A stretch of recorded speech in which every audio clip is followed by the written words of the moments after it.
up? In the Konami code. Yeah, the Mortal Kombat finishers.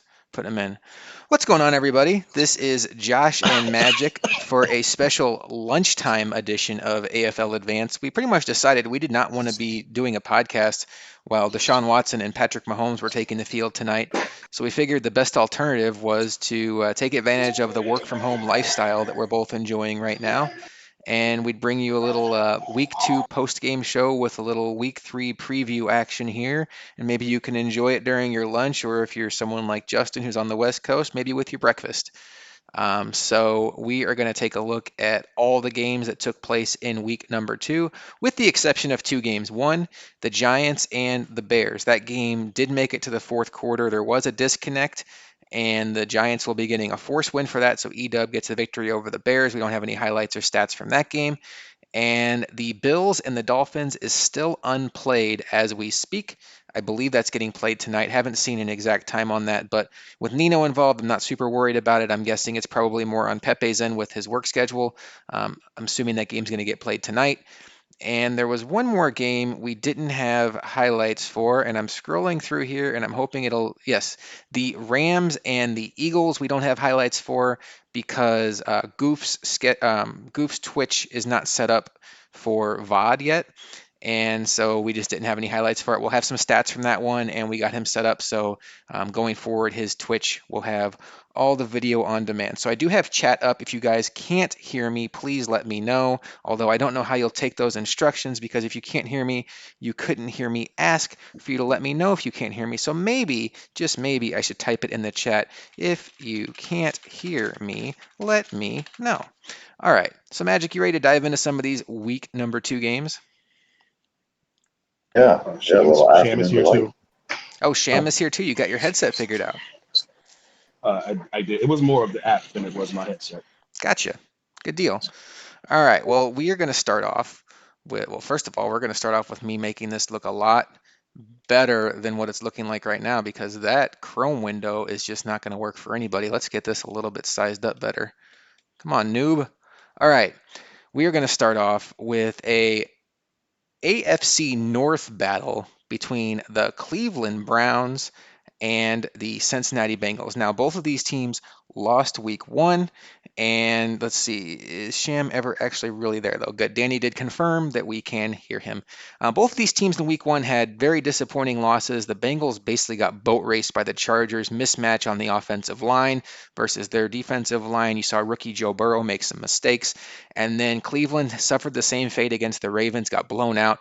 We did predict all on the show that Bailey would win this week. A lot of us pointed to that same mismatched Bengals offensive line against the Browns defensive line, and we were correct. 35-16 was the final score in that game. We are going to take a look here at Baker Mayfield, already up 21-7 in the second quarter, and just an absolute dot to Odell Beckham Jr., who catches it over the middle of the field in the end zone.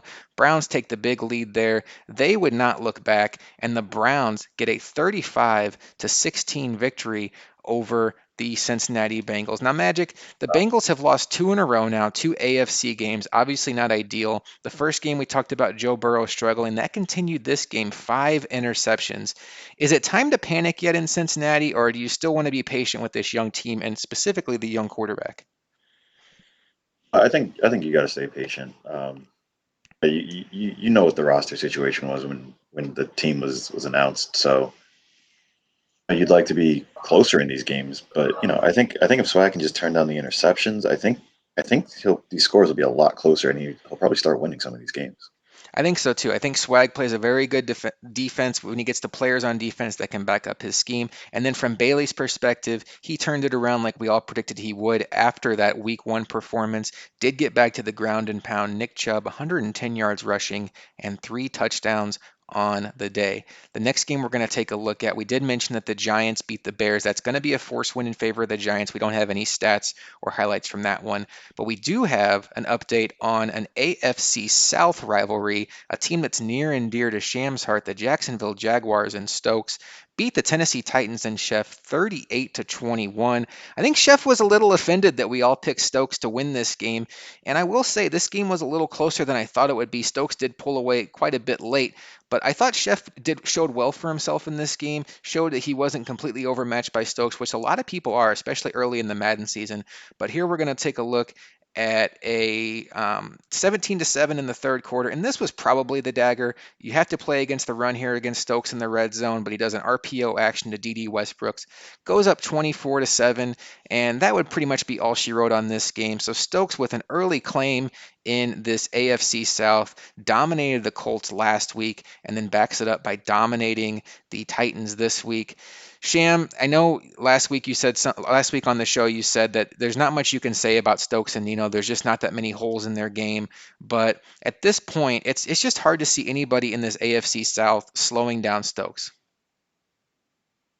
Actually, I think Chef had a really good game plan. It's just, um, and I don't think it's just Chef. It's I think a lot of guys. What I'm noticing from a lot of streams when I'm watching the streams, it's guys are not like again like turning down when we had a conversation about I guess my game and it was I said to you uh our game rather it was me turning down the limiting the turnovers and most guys are still just kind of they're not like Justin when I watched Justin stream his first game Justin was just going for the deep ball as opposed to just taking the check down and I think if guys kind of get into that mindset of like how Madden is actually changing and those deep routes aren't going to always be there, I think they'll be fine.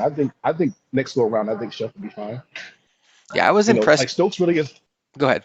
Stokes isn't really doing anything different. It's just guys just haven't figured that shit out. It's just like here and there, they'll get beat, and it's just because that person on that given day they just limited their mistakes. So you know, I was impressed by Chef in this game. I thought he showed well for himself. What I did notice, though, is Stokes really put him in a position I would guess he didn't want to be in. Derrick Henry, 9 rush attempts, 9 yards. That's just not an ideal output for a Tennessee Titans team that wants to be built to run the ball with their offensive line. And Derrick Henry forced Ryan Tannehill to pass. And you see between the interceptions and the fumbles, he had 4 turnovers on the day. So the Titans fall to 1-1, and the Jaguars improve to 2-0 with two very impressive division wins. Let's move on now to the next game on our list, which is my game. My Tampa Bay Buccaneers defeated Kimmy's Carolina Panthers 35-17. This game was more about defense for me than offense, although the highlight I'm going to show here is going to be it is about defense. Okay.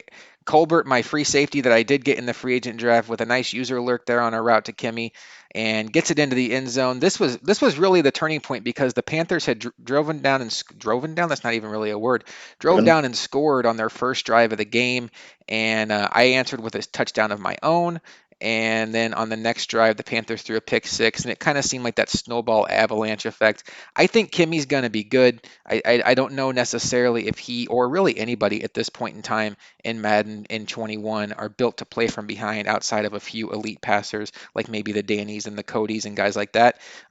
But getting behind in this Madden, especially when I have Khalil Mack and Shaq Barrett on the edge, it's just a tough assignment. You see a rough output for him, only 142 total yards. Not like I lit it up offensively, 262 yards. I think this rivalry, as we progress in AFL 21 between Kimmy and myself, will come down to defense, turnovers, and I just happened to win the very first battle. And we are going to move on now to the Detroit Lions and the Green Bay Packers. And we talked about this game, and when we previewed it, that this was a big spot for A-Bomb because everybody knows Danny is a Super Bowl favorite. Danny pretty much dominated the game against Justin week number 1. That was a division matchup, a division win for Danny. And we just said coming in that if A-Bomb could find a way to beat Danny or at least play close with Danny, that could be a statement in itself just because Danny is such an elite player at this point in Madden, and he just has been the last few years, that he's such a runaway favorite just as when you look at like the betting lines, if there were such thing that existed in AFL, I think everybody would pick Danny to win this. So when you look at the final score, 28-14, there's not too much to be discouraged by A-Bomb, especially when you factor in that he's the Detroit Lions. They don't have a great roster. So I think much like Chef with Stokes, this is an impressive loss, if you can say that. But we're going to take a look here at a highlight from this game, if I can get it to pull up correctly, which means I need to close this down, put this up. You guys have no idea what I'm talking about.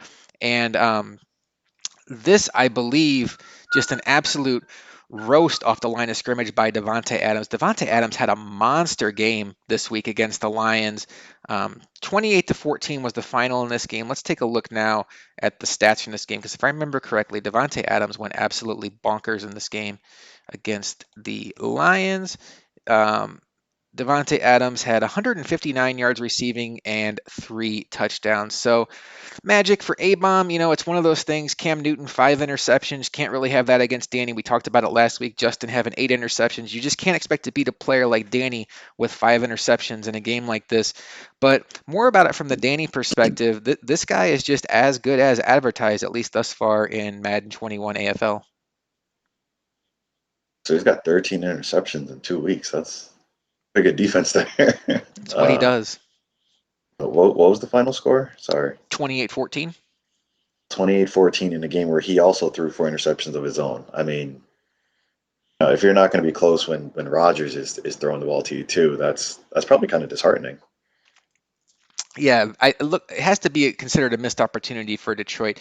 Danny is not going to make mistakes on defense. If you give him an inch, he's going to take a mile. You throw a ball that's up for grabs, it's going to go to him. That's just how good he is. He's been that way ever since I've known him in these Madden circles, and that's continuing so far in Madden 21. So the next game we are going to look at here is the Minnesota Vikings and the Indianapolis Colts. A very, very disappointing result for Justin, and a very, very exciting result for Drop. Both of these teams had very humbling, I would say, defeats week one to their division rivals, with Drop losing to Stokes, I want to say 35-0, and then Justin losing to Danny by at least 3 touchdowns. I don't remember the score off the top of my head. We talked about how one of these teams desperately needed to try to avoid going 0-2 in this matchup.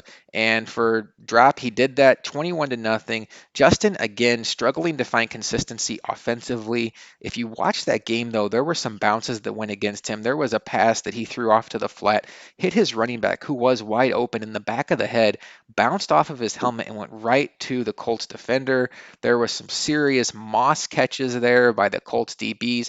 Everything was going well for the Colts. I saw Justin getting frustrated on stream, but I think he's determined to turn it around. It just didn't happen for him this week, and we are going to take a look here at a highlight from this game, if I can find it.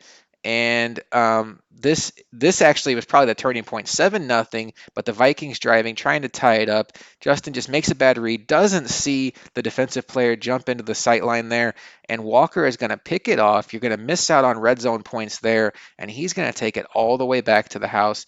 14-point swing there, pick six, 94-yard return, and that was pretty much all she wrote, as Justin could not find any consistency, kept shooting himself in the foot offensively, and that was pretty much the story for him on the day and on his season. Sham, are you confident Justin's going to be able to turn it around, or do you think season one is just going to be a learning and a lab experience for him as he tries to knock the rust off? Uh, Drunk Justin playing a game is always hilarious. Him walking away from the game was hilarious. I think that if he shows just a small amount of patience, he'll be fine. I think what a lot of guys, I mean, look, most guys know it, but they're looking for results. As this platform has kind of changed, they're looking for results that they kind of saw in past versions of Madden. And if guys they don't have a certain amount of awareness, they're not going to do what you want to do. And I like one of the things I notice is the chances that people, like a lot of people, are taking on their streams, like when they're streaming, and it's just, and in my mind, I'm like, dude, what the hell are you doing? But again, I think if he's just develops a certain level of patience, he'll turn out fine. He definitely has to run cookbook. I'll say that. It's a great call. Cook had 101 yards on 16 carries. Very efficient there. Jonathan Taylor, the rookie running back, 93 yards, with Naheem Hines adding in another 58. Solid performance by Drop, who does avoid going to 0-2. And then Kirk Cousins, again, 6 interceptions. So on the season, I think we can see this stat now.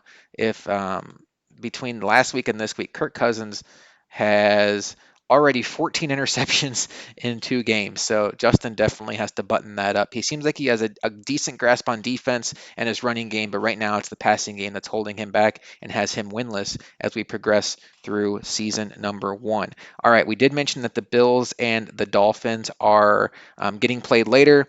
let's see, I haven't seen anything as far as Justin says Cousins on the block as far as a game time on that. But we are going to move now to the San Francisco 49ers and Costa taking on AK and the New York Jets.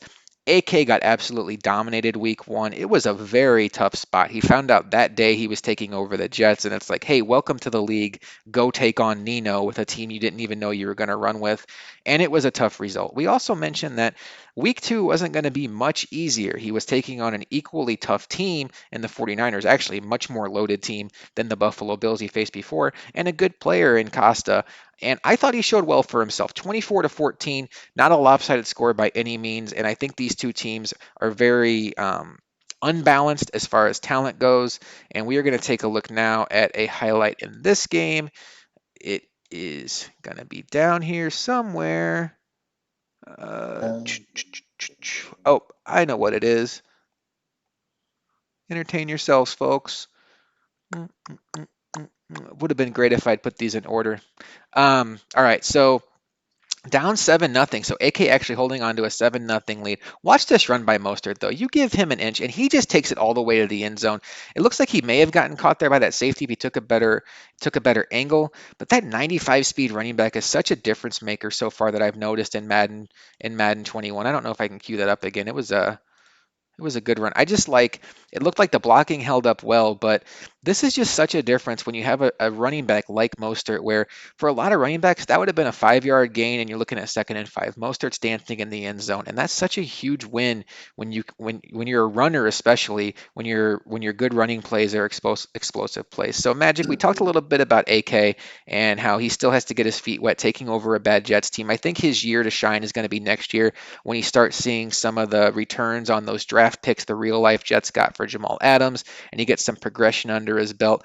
But for Costa, 2 hard fought wins so far, beating RVD, beating AK, not necessarily Super Bowl contenders in his way, but I think Costa has to be pretty satisfied with the way he's playing right now in San Francisco.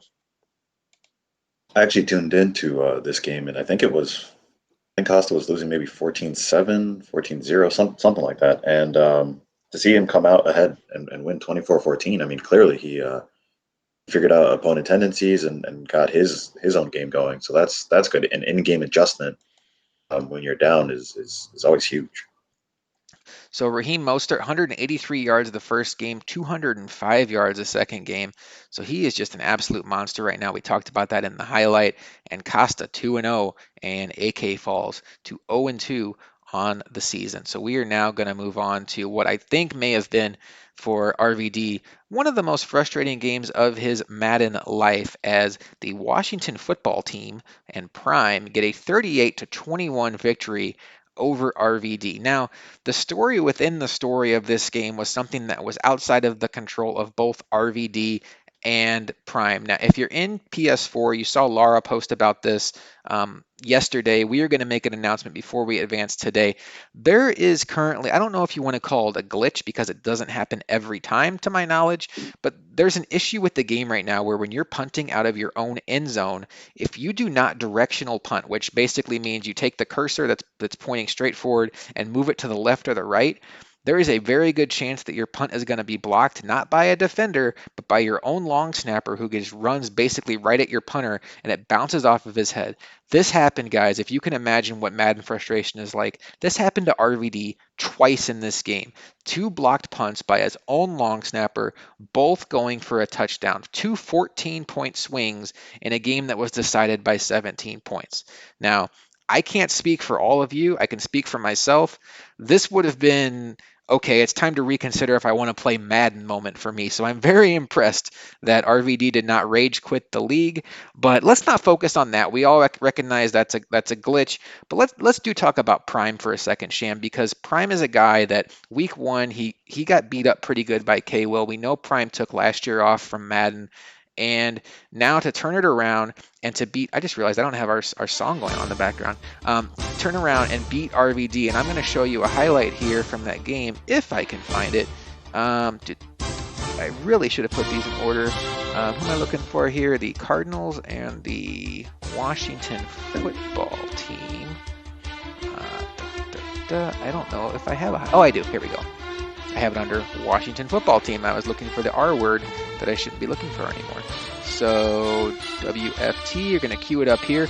Now, it's already 14-7 RVD, the Cardinals at this point, and you see Prime making some adjustments here, seeing something in his defense. And this play here may have gotten Prime going not only in this game, but for the season, because it was a very explosive play, and it's the Prime that we're used to, where he dissects the defense, makes a good pre-snap adjustment, and then gets Steve Sims wide open down the seam. Nobody's going to catch him. Football teamers tie it up 14-all.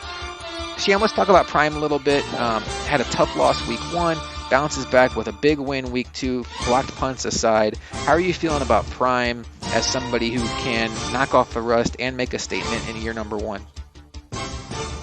And Prime knows this. I watched some of the game, and after that first block punt for RVD, I knew the game. That's when the games, because Chandler Jones, he was murdering his Prime's tackle.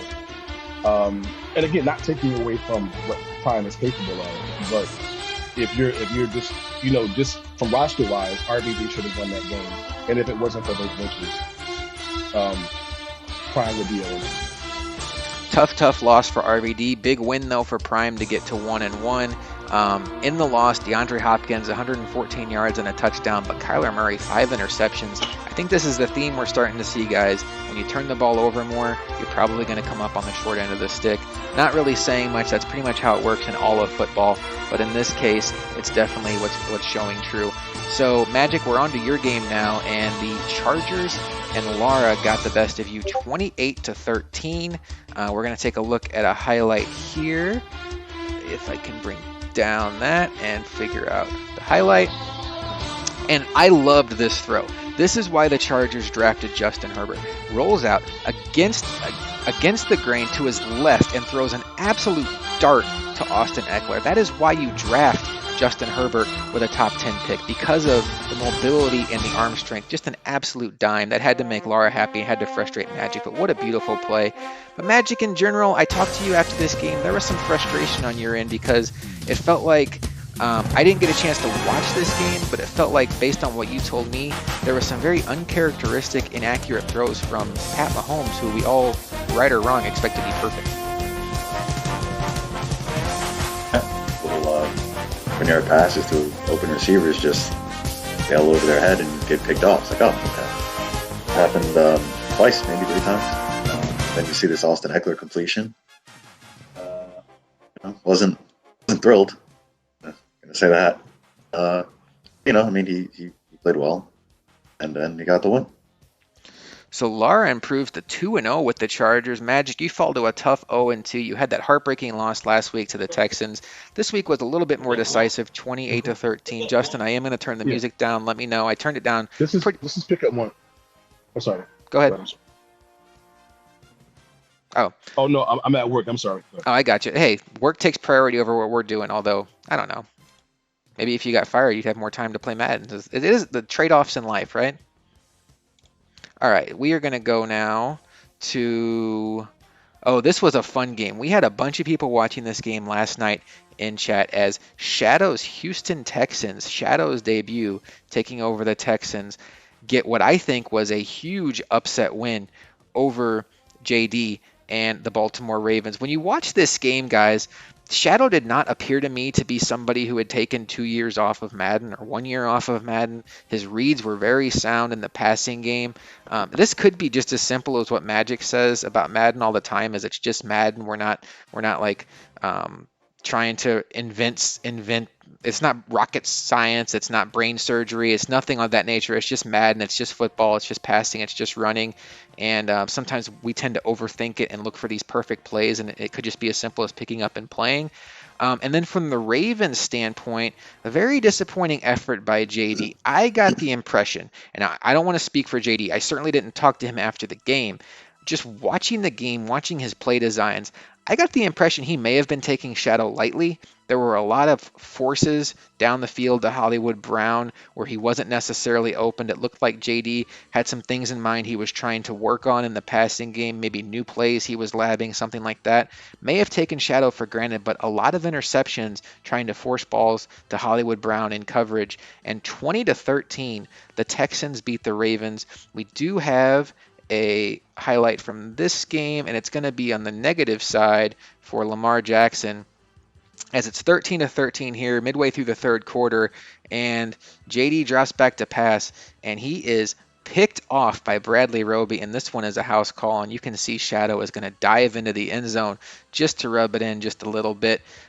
Big win by Shadow. It was good to see him come back and get a win. I mean, obviously JD wouldn't agree with that, but it's good to see Shadow back. I cannot wait for the first time he has to stream, because his streams, much like Justin's and much like Roman's when he's in the league, are must-see TV. But let's take a look at some of the stats from this game very quickly. And 200 yards rushing for the Texans, and a lot of that I noticed watching it was Watson. Watson had 61 rush yards. I guess the Duke Johnson, David Johnson. Which one is this? This is Duke, right? Yeah, Duke Johnson had 100 yards rushing, and then Lamar Jackson 3 interceptions. So I'm gonna just move along to the next game. I want to not make this go an hour and a half, trying to respect everybody that's on this, that's working, quote unquote. Did I miss some games here? I feel like I've must have skipped down here. I did not go in the correct order of my Madden. So what we're going to do is we're going to look at the Patriots, we're going to look at the Saints, and then we'll start back up at the top. And that's why Luca was making the comment about skipping around. I apologize. I must have scrolled down and just went to the next one, not thinking. So we're going to now move on to the New England Patriots and the Seattle Seahawks. This was another game we talked about where two guys who had big wins week one, and this was going to be kind of a show me game, as we thought this could be a battle of two teams who are going to compete for playoff spots. Cody showed up, and Reese has some things to work on. This was a very disappointing loss for Reese. Cody looked great in this game. Let's see if I can find the highlight that I want to show you. 17-7 here in the third quarter. You see the Seahawks driving again. A little screen pass to former Patriot Philip Dorsett takes it in, 24-7. Cody doesn't look back. I think Cody might be the Super Bowl sleeper that nobody really talks about, because he just hasn't had a Super Bowl run in AFL or PS4, but I think he's on the level of some of the better guys that we play with. Cody and I, we don't lab as much as we probably should, but he complains about his roster all the time, and there were a couple of trades, and I felt like it might have been one trade he should have made, but he didn't make it. But overall, like, Cody can beat anybody he wants to if if he just focuses on the game. If he doesn't worry about the little stupid passes that may happen here and there, he is on par with, at least with Danny, with the likes of Danny and yeah, with the likes of Danny. Yeah, so but other than that, if he just focuses, and I've said this before, if he just focuses how he should be able to beat anybody. All right, well, Sham, now we're on to the part of the show that I'm sure you're looking forward to. Now, AFLers, if I told you that Sham took a trip to Vegas, whipped his D out, and was slapping people in the face with it, you'd think, hey, that's pretty normal for Sham. But if I told you that happened in Madden, you wouldn't believe me. But it did. Sham's defense absolutely dominated Fisher, 17-0, 0 points given up. And Sham, you called it on the last podcast. What you needed to work on was not turning the ball over, 0 turnovers for your Saints. Just talk about this game in general. This was a great performance by you. Offensively, I thought you made some good reads, but defensively, you were spot on. Shut down Fisher. He couldn't get anywhere. We're going to show a highlight real quick before I get your thoughts on this game. What is this? There it is. Boom. Already down 17-0. Raiders trying to hold on. Intercepted in the red zone, and that is pretty much it for this game. 17-0 is how it would end up. Sham, what happened in this game? Well, honestly, just limiting turnovers. Like I said, it was me focusing on running Kamara more. Maybe giving the ball. I should have given the ball to Murray more. When I look back at a lot of the stream, looking back at it, there were maybe at least 2. I should have at least had 30 points and it's not taking anything away from frozen fish sticks, but it's just I should have had 30 points. Like that's just how it flowed that game, and like again, we keep it's a reoccurring theme. Is well, once you have the momentum, unless you're like some the likes of Stokes, um, Nino, or even you to an extent, Josh, like you're not coming back on anybody. So, but like I said, it's just the idea of just limiting turnovers, taking what the defense was giving me, and on defense, it's kind of giving him what he wanted up until we got to like maybe like the 15 and 20, the 20 or the 15-yard line, and then just pick particular defenses in the red zone and bend but don't break. You were just flinging your D around in Vegas, up and down the Yeah, field, showing your D off to all the fans in the stands. asshole. Well, good Do you game, guys Sam. buy your kids fish sticks? Do I? I do. The frozen kind. Like fish sticks? I Yeah, hate. man. I hate fish sticks though. Whenever it's fish stick time for dinner, I'm always like, "You guys can have that. I'm gonna make myself a lunch meat sandwich or something like that." Ugh. Well, you like them, Magic? Yeah, like you throw them in the oven. You come back a little bit later, and you yourself a little fishy. Well, Jer- see, Jersey Mike's is it for me, guys. you're out of here. Oh no, I'm not out of here. I was just saying Jersey Mike's for lunch. Oh, gotcha. All right, so now I need to, this is the part where I need to use my brain on the fly, which those of you that know me, that could be a problem. I'm going to go back now from the top and see the games we've covered. Talked about that, talked about that, talked about that, talked about my game. And now, Luca, I understand why you came in and said, are we just skipping around here? We are not. We shouldn't have anyway. Let's talk about Luca's Pittsburgh Steelers against Flip's Denver Broncos. I actually picked Luca to A lose tie? this. What'd you say? No. Sorry. Oh, I actually picked Luca to lose this game because I thought in this situation, especially with his young quarterback, this could be a situation where Luca goes out there, tries to throw too much, and I thought that the reckless quarterback play would favor Flip, who's a little more conservative, where Luca tends to air it out more. But both of these guys threw their share of interceptions. Drew Lock 7 interceptions, Tyree Jackson 5 interceptions. But Luca got the win. He played well outside of the interceptions. And let's see if I can find the highlight that I pulled. Oh, probably need to pull down Chrome real quick. Get out of here, Chrome. Um, And boom. All right, so Steelers down by 7. Tyree Jackson goes back and throws an absolute dart to James Washington, and nobody's going to catch him. He's going to score. And those are the tease throws with Tyree Jackson when he traded for him, and his 85 speed and his cannon arm and his accuracy that you just kind of have to live with because the rest of it is there while you build him. Those are the tease throws that I think is going to keep Luca on the Tyree Jackson bandwagon. Big win by Luca. And then when you look around the rest of the division with JD losing to Shadow, everybody is either at 1-1 or in the Bengals case 0-2. So it's basically a fresh start for Luca, who had a very disappointing week 1, follows it up with a decent performance week 2, and now as he gets better at Madden and gets more comfortable with I'm Tyree sorry, are you Jackson, talking to me, Josh? he could make a run here. We are going to move on now to the next game we haven't talked about, which is going to be our game of the week. And on this game of the week, we have Cody Rankin's Atlanta Falcons against Mustangs Dallas Cowboys. And both of these guys had thrilling victories week 1. Or I'm sorry, thrilling games week 1. Cody Rankin lost to Cody Stitzel, if you remember, on that 54-yard iced field goal, and then lost in overtime. And then the Cowboys won in week 1 against Goof on a missed extra point that would have sent it to overtime. So we thought this could be the game of the week this week. We were pretty much split on who we were picking, and it lived up to the hype, 34-31. So we have some extra highlights as we take a look at this game. So in Dallas, both of these teams needing a win. Cowboys with a chance to go to 2-0. Falcons trying to get back to 1-1.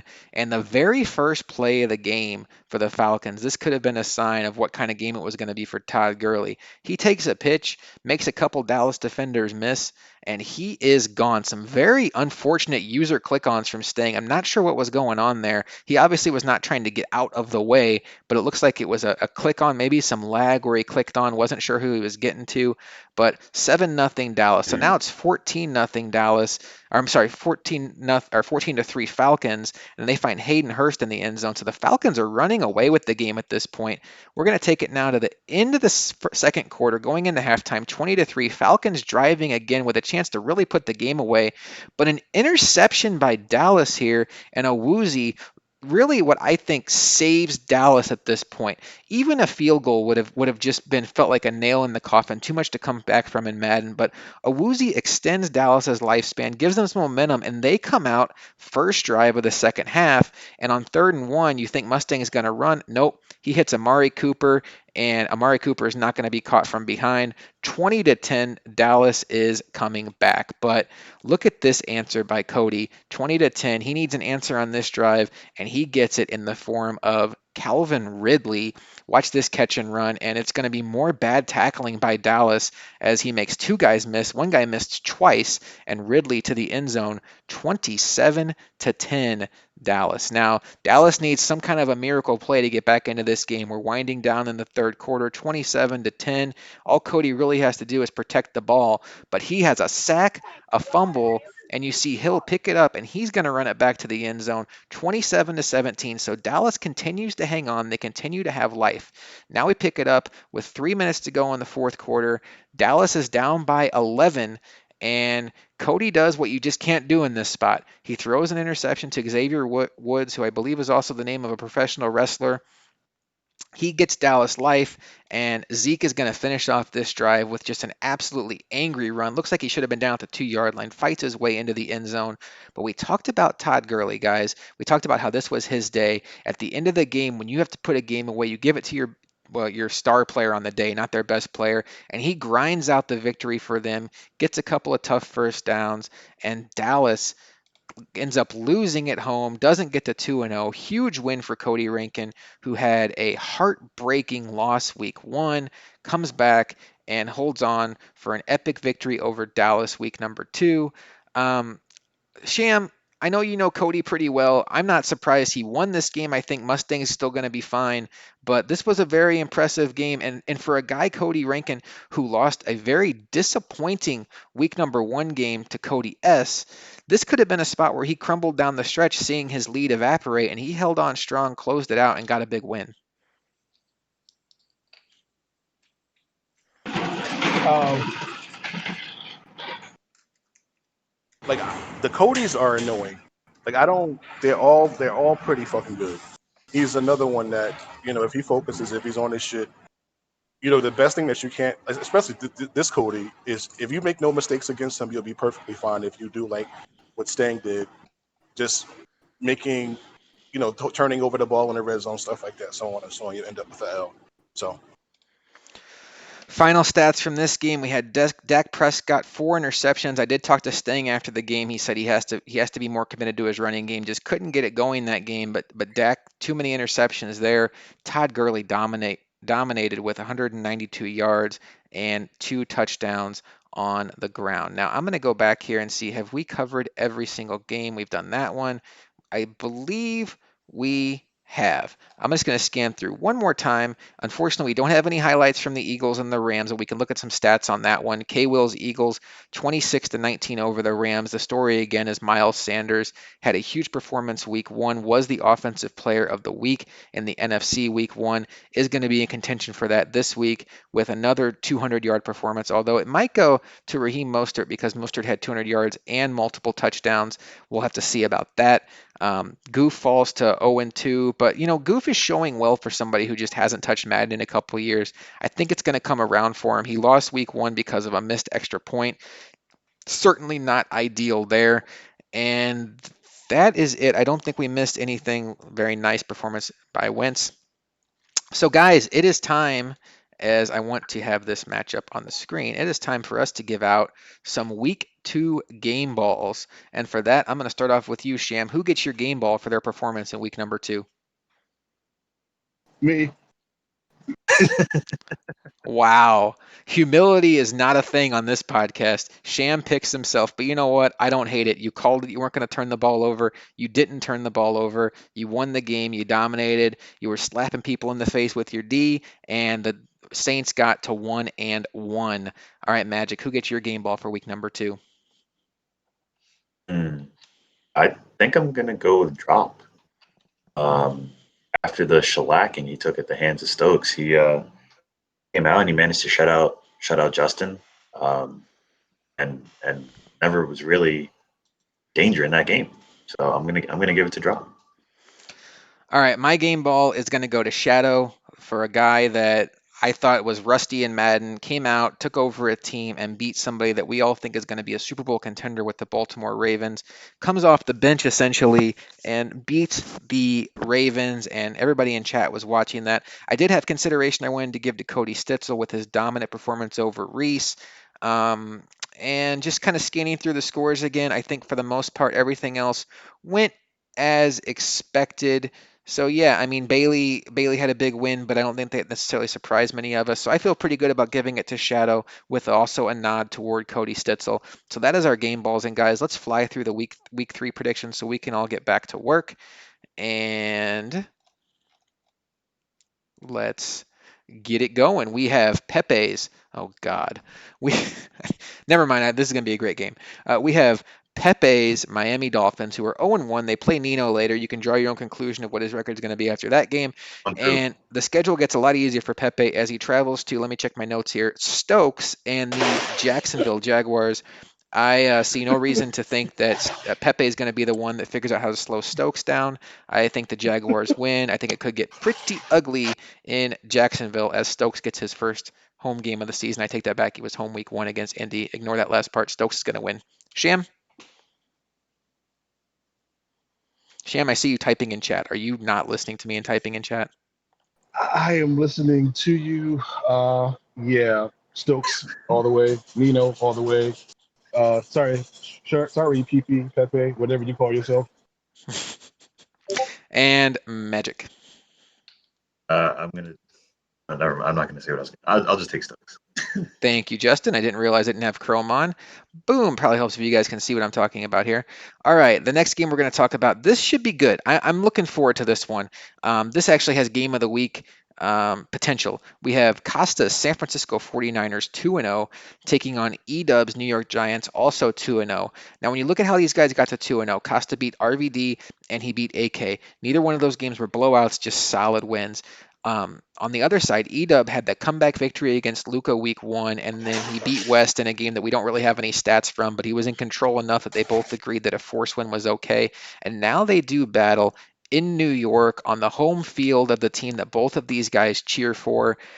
This is going to be a tough game. I really don't have a good feel for it. I think I'm going to lean toward Costa, though. I like the way he's running the ball. I like the way he's playing defense. And from what I've seen from the box scores, he's not beating himself with interceptions. So I think Costa's going to find a way to win this game. But man, I don't necessarily feel good about that prediction. What do you think, Magic? I agree. I think it's a pretty close contest. So I'm just gonna take Edub. And Sham. Real reason. You know what? E-Dub all the way. Fuck you, Costa. No, and Justin, if you're saying that you're annoying me when you say that, absolutely not. Like that's the reason why I have chat open. If something's not up, I want to know because I'm trying to juggle a couple things here, and it's certainly possible that I'm have a window down. I'd rather hear stuff about the music being too loud. That's the feedback I want, and that's the feedback that's going to help us make this show as entertaining and as seamless as possible. Let's move on now to another very interesting game. Luca's Pittsburgh Steelers. Big win last week to get to 1-1, and they play host to the talk of the town from last week, Shadow's Houston Texans. Shadow got my game ball last week. We're going to get our first dose of the Shadow stream, which I hope is as good as we remember. Um, Shadow looked good to me last week, guys. His passing game was on point. His defense was on point. I picked against Luca last week, and he won. So here's what I'm going to do for you, Luca. Maybe we got a little thing going here because I think I picked you to beat Edub and you lost.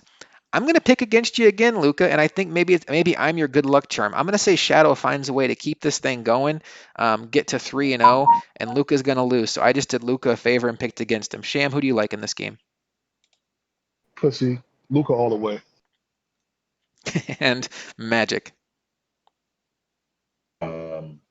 I will take uh, Pittsburgh. Who was that? It broke up on me. Pittsburgh. Pittsburgh. Okay, Luka. well, 2 for Luca, 1 for Houston, and Justin chimes in from chat. He's picking Houston to win this game also, so it should be a good game. We can't decide, and we'll just have to see what happens on the field. In Philadelphia, we have K Will's 2-0 Philadelphia Eagles taking on Trav Cincinnati Bengals. Look, I think the time will come where Trav turns the corner with these Bengals and gets them pointing in the right direction. I don't think that time is going to come in Philadelphia this week against a team that K. Will has humming right now. His running game is top notch. I expect a big performance for. Excuse me, a big performance out of his running backs, and I think his defense is going to shut down Joe Burrow, who has shown an inability to hold on to the football. I think Miles Sanders is going to approach another 200-yard game in this one. I think the Eagles win. And it seems like we say this every week, guys. The Cincinnati Bengals offensive line is a train wreck. And then, hey, let's go to Philadelphia where they have some guy named Fletcher Cox there ready to rush the passer. I think this one also, like the first 2 Bengals games, could get ugly. Give me K. Will. Sham, who do you like? Uh, you know what? I'm gonna go with Trav. Sham picking the upset, and Trav, Justin's chiming in from chat. He's also going with the upset with Trav. So, Magic, are you going to stand by me with K. Will, or are you going to go with these guys and Trav? I'm taking the Eagles. Yeah, What are taking we doing taking the Eagles. I saw K Will come back to chat. I wonder if he was listening to the podcast, heard Sham pick Trav, and was like, I got to get in there and talk some sense into Sham. We shall see. Looking forward to this game quite a bit, guys. The New England Patriots and Reese take on Fisher and the Raiders. Both of these guys, I think, are going to be in the playoff mix as we get down toward the end of the season. And both of these guys had very disappointing Week 2 results as the Patriots got absolutely blown out by Cody Seahawks, and then the Raiders suffered that big defeat at the hands of Shams Saints. I almost said Shams D again, but I feel like I have too many D references in this show. Um, let's see. I think Fisher is better than people realize. I think he's better than what happened last week. But with all of that said, I have a feeling about Reese in this game. I can't really explain it. I don't think there's a huge team advantage here. I just feel like I think Reese is going to be good this year. I think what happened last week against Seattle was an outlier. I don't think that is what we can expect from Reese when he goes up against the big dogs. And I think if Fish isn't a big dog, he's right on the edge of being a big dog. But I think Reese finds a way to win this game. Give me the Patriots to get to 2-1. I think it'll be close. I think it could be ugly, but I think maybe a couple Derek Carr interceptions are the deciding factor. Give me the Patriots. Magic, who do you like? I'm going to take the Raiders. And Sham? Yeah. Frozen fish sticks. Frozen fish sticks. So we got 2 for the Raiders, and then Justin's in chat, and Justin says he's taking the Raiders last minute missed field goal by Reese. All right, guys. 2 close friends do battle in this next game as we have Chef's Titans taking on Justin's Vikings. These guys go back to other leagues. They play MLB together, but friendship's out the window when you do battle on the digital gridiron as Chef comes off of what we thought was a impressive performance against Stokes' Jaguars in loss. And then Justin just really trying to find himself at this point offensively. Kirk Cousins, 14 interceptions in 2 games. Look, I think Justin's going to be all That right. bad? Is What did you say? that bad? It's not good. I'll have to check my notes and see if it's bad, but I know it's not good. I think there's going to be a time where Justin is good. I think there's going to be a time where Justin's pushing for playoff spots, but right now it just feels like until he can find his way on offense, he's beating himself on offense before he even gets a chance to win the game on defense or with his running game. He's just throwing too many interceptions. So until I see that not happen, I'm going to say that Chef finds a way to win this game, gets an impressive road victory, and the Titans get to 2-0. Sham, who do you like? If I'm taking Justin if he can look for the check down, you asshole. Look for the check down. What happens when he looks for the check down, throws it to his running back, and it bounces off of his running back's helmet and goes right to the defender? If he doesn't wait to the last fucking minute to throw the check down when for some odd reason the first 2 games with Justin, the check downs were there. He just waits to the last minute to throw it to him. But anyway, Justin. All right, Magic. Vikings versus Titans. Who do you like? I think the Titans got something cooking for the Vikings because Chef is the guy. Because he should trade Chef Cook, shouldn't he? Chef has Henry, though. Yeah, Jared Cook. Oh, Dalvin Cook. Oh my God. Oh, oh, we had too many chefs in the kitchen. All right, you saved yourself on that one. All right, the Washington football team and Prime. This is the battle of two former AFL Super Bowl champions now, who both had very disappointing Week 1 wins or losses and came back with strong wins. And now they are going to do battle in Cleveland to see which one of them can improve to 2-1. As Prime's Washington football teams will take on Bailey's Cleveland Browns. Bailey was dominant last week against Trav, and Prime was very solid victory over RVD. It's hard to tell how much those two blocked punts really helped him. I think Prime is just trending up. I think he's a stock you want to buy in right now. I think as good as he is right now is not where he's going to be at in a few weeks. I've seen when he puts his mind to something how good he can get. He's won a Super Bowl in this league before. I've seen it in baseball when he started off. He couldn't hit anything out of the strike zone, and now he's probably the best player in our little community of baseball players. So I think Prime is going to be a Super Bowl contender. This is a tough draw, though, week number 3. It seems like Bailey has found his way in Cleveland. I like the roster quite a bit better in Cleveland, too. So as much as I would like to see Prime get off to a strong start in Washington, I do think the Browns find a way to win this game. It's going to be partly roster related and partly just because I think even though Prime is on his way to knocking the rust off, I think there's more rust on his end than Bailey's. I'm going to say the Browns win a close one. Sham, who do you like? Fuck you, Billy. Go get him, Pop. And Jick. I am going to take Washington. Um, I saw it last week on the stats. Mayfield is throwing the ball to the other team a lot. Hmm. He's got 2 touchdowns and 6 interceptions in 2 games. And I know last week he didn't play a defensive powerhouse. Let's say not in swag, but in the Bengals. And at least Washington has a front four that could create some pressure and maybe get some more interceptions. So I'm gonna take Washington. It's a good call, and it looks like the only prediction from chat is that Prime has something figured out. We are going to move on now to Goof's LA Rams taking on Nino's Buffalo Bills. The Bills right now are 1-0, still have to play in week 2. The Rams are 0-2, two hard losses. I don't think they're going to beat Nino. I don't think Goof is quite ready to step up to the plate and beat someone like Nino. I am excited to see where Goof gets to over the course of this season and into season number 2. Had some rust to knock off, didn't get the best team, and he's had a couple of heartbreaking victories early on. Played K Will pretty tough last week. I I don't know. This could be a blowout spot, especially if he turns the ball over. Nino tends to have a pretty unforgiving defense. I'm going to say the Bills win this game. And for goof's sake, I'll say that the game is fairly close, respectable, but give me the Bills. Magic Give me the Bills. and Sham. Are you shitting me? Goof, I love you. Bills out of the way. And Justin says Nino wins by 69 points. Nice. All right. Fresh off of his game of the week victory over the Dallas Cowboys, Cody Rankin's Atlanta Falcons take the field this week at home against West's Chicago Bears. 0-2, a tough 0-2. Didn't get to see the game last week against Edub, but week 1 had a very disappointing loss to the Lions, a game they were in firm control of, let the lead slip away, and then lost it late when it looked like Tevin Coleman had scored the game-tying touchdown, but the refs didn't give him the spot. Couldn't punch it in after that. Look, it's getting late early for the Bears. I've been impressed with what I've seen from West. I think he's probably a good player. He always was a good player. He's doing some changes with that roster, trying to set them up to not only be successful now, but successful in the future. He's moved out guys like Khalil Mack, trying to make that roster a little bit more his own. Um, but you got to win a game here, or 0-3 is just a tough hill to dig out of, especially when you have someone like Danny in your division. You get to 0-3 and it's only week 3, but you're already maybe thinking that the only path to the playoffs for you at that point is a wild card spot. It's do or die for the Bears here. I was super impressed by what I've seen from Cody the last 2 weeks in his defeat to Cody S and in his game against Stang.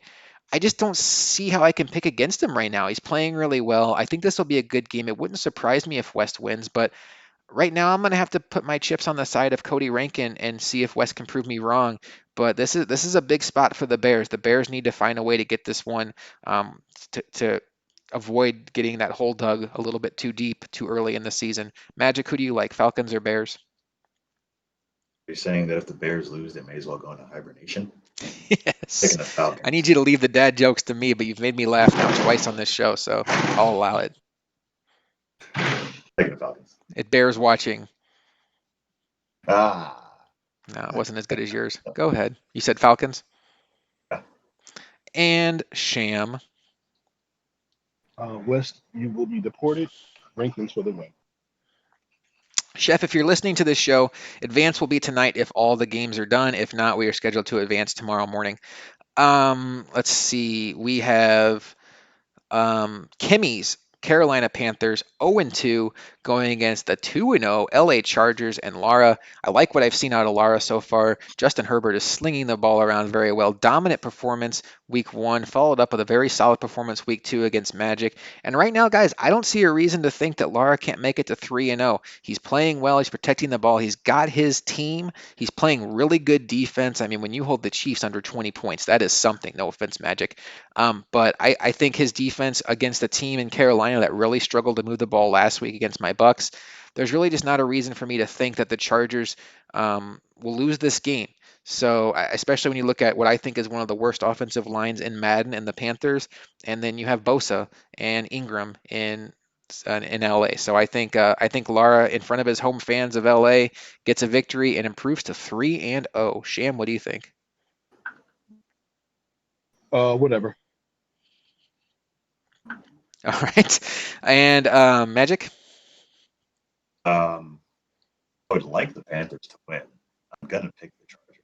I want to also be right. Okay, yeah, that's And no, we're probably not good. tracking. Heart versus head here, and then let's see. JT agrees. He says Chargers rolling in this one. All right.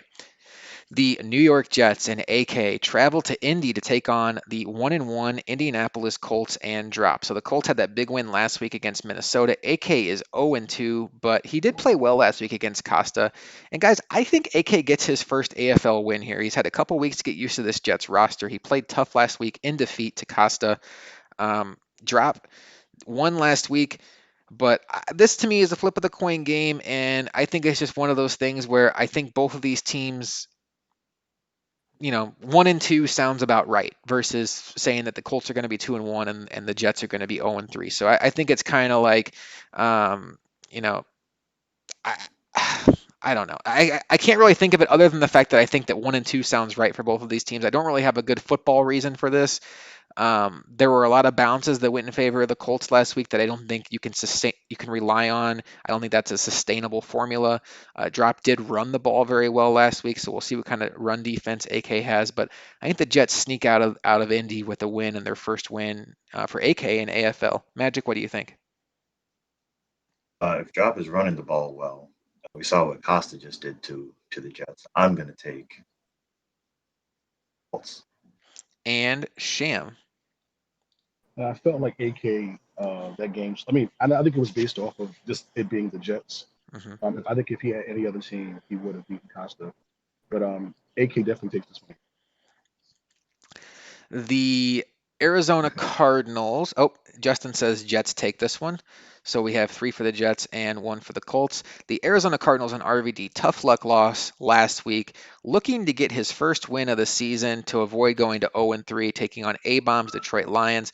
A-Bomb's season has been interesting, had the big comeback week 1, and then had what I thought was a good showing against Danny in defeat last week in Lambeau Field. Travels on the road again to take on RVD and the Arizona Cardinals. Here's what's going to happen, guys. RVD is going to be down by 1 point with 3 seconds left. I'm sorry. RVD is going to be up by 1 point with 3 seconds left. And A-Bomb's going to be kicking an iced field goal from, like, we'll just call it the 40-yard line. RVD is going to go in and block it. It's going to go up in the air, bounce off of his defender's head, bounce off of a referee. Another defender is going to try to catch it. It's going to bounce off of his head, and then it's going to go through the uprights, and the Lions are going to win. That's the kind of luck RVD is having right now. Give me the Lions and give me something kooky happening to RVD.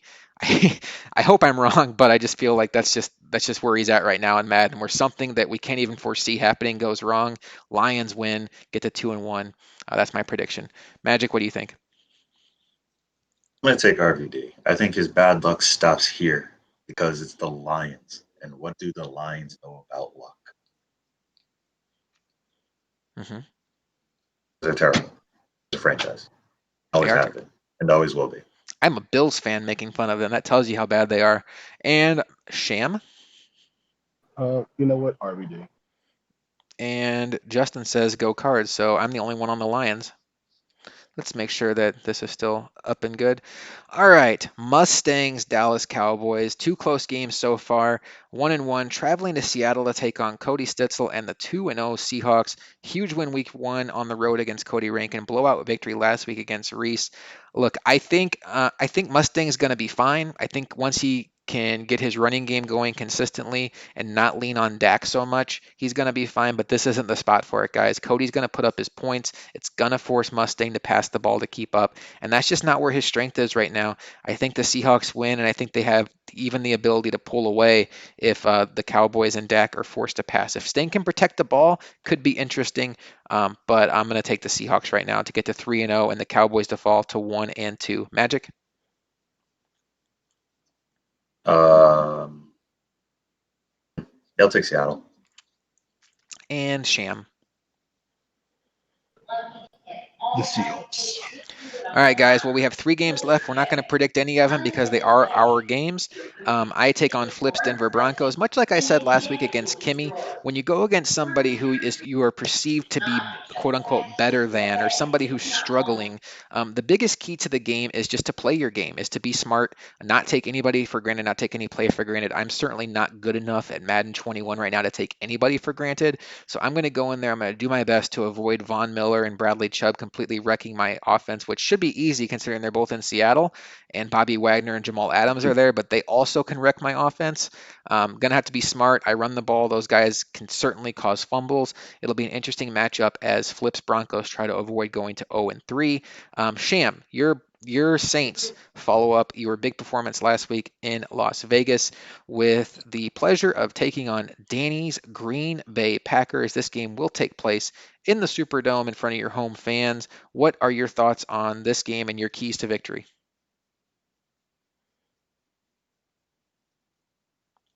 Maybe he locked himself out. Maybe he doesn't think he has any keys to victory.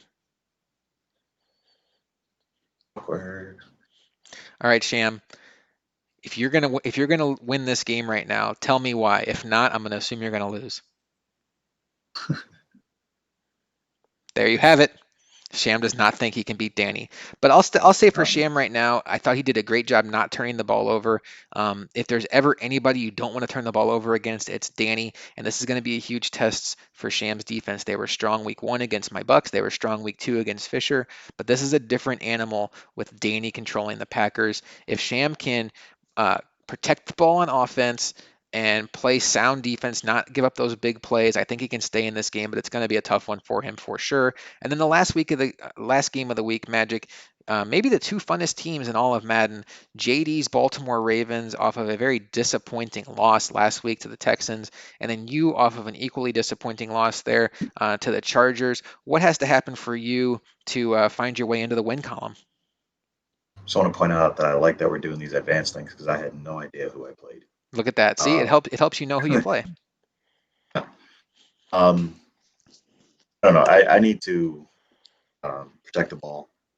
I need to figure out a way to contain Lamar Jackson and not get beat by the immense speed that is on Baltimore. Hmm.